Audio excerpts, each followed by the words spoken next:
Dans le cadre de mes missions, je m'occupe de la formation initiale et continue des enseignants pour le montage de projets, les pratiques artistiques quotidiennes dans la vie de la classe, et je sers aussi de relais entre les écoles, les enseignants et tous les partenaires culturels, que ce soit dans le domaine artistique, dans le domaine du patrimoine, plus généralement. Mon travail consiste donc à les aider, à les accompagner pour monter ces projets, pour, dans le cadre et le respect des programmes, bien entendu, proposer aux enfants des situations et des mises en conditions qui permettent d'arriver à mettre en œuvre des démarches toujours basées sur l'expérimentation et sur la pratique.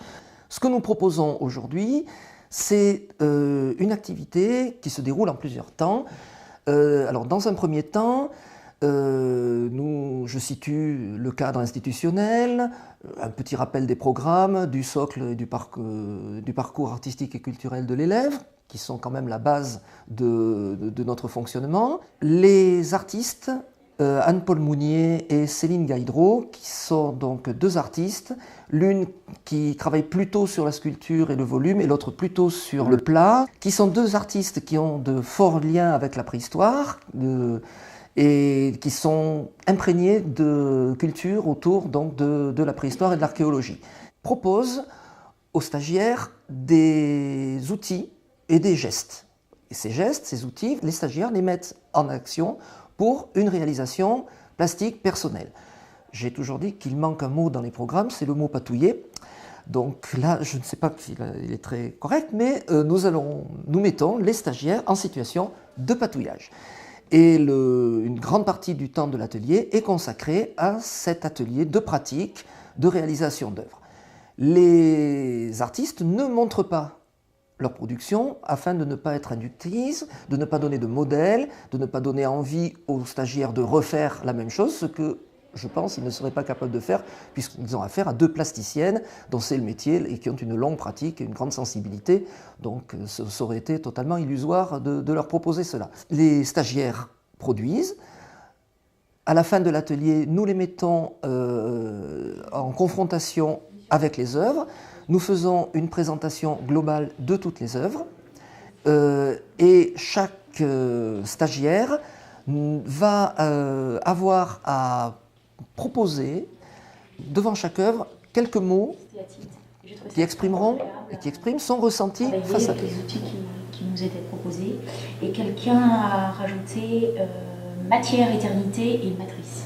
C'est un exercice qui est difficile, car en un mot, exprimer son ressenti face à une œuvre peut paraître compliqué, mais c'est un petit exercice auquel je pense qu'il est intéressant de se confronter.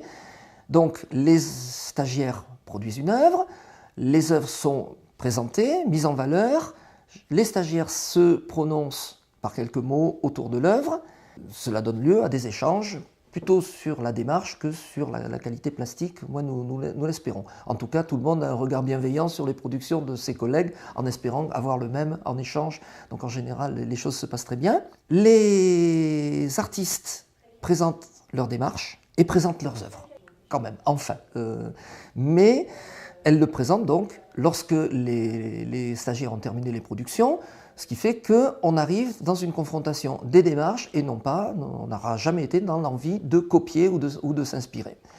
Et ce qui est très intéressant dans cette phase des stages, c'est lorsque, que ce soit des élèves ou que ce soit des adultes, la phrase qui arrive et qui ressort, c'est « Ah mais elles ont fait comme nous ». On n'est plus du tout dans une démarche de copie ou d'inspiration où on a essayé de faire comme l'artiste. Là, c'est l'artiste qui, au total, a fait comme nous. Et c'est intéressant puisque nous sommes dans une phase de confrontation des démarches et de retour sur sa pratique, j'ai déjà insisté là-dessus, où chaque stagiaire peut revenir et être en mesure d'expliciter sa démarche et de proposer l'analyse donc de sa production. Le but des préacs, c'est de repartir avec de la documentation, avec des éléments qui vont ensuite pouvoir être diffusés. Là, je pense que les stagiaires vivent l'activité, donc la ressentent, donc en garderont un souvenir que j'espère agréable et positif, et qui leur donnera envie de le diffuser, tout en pouvant montrer aux autres personnes que ce sont des choses qui sont réalisables par soi-même et qui sont aussi réalisables au niveau d'un public scolaire.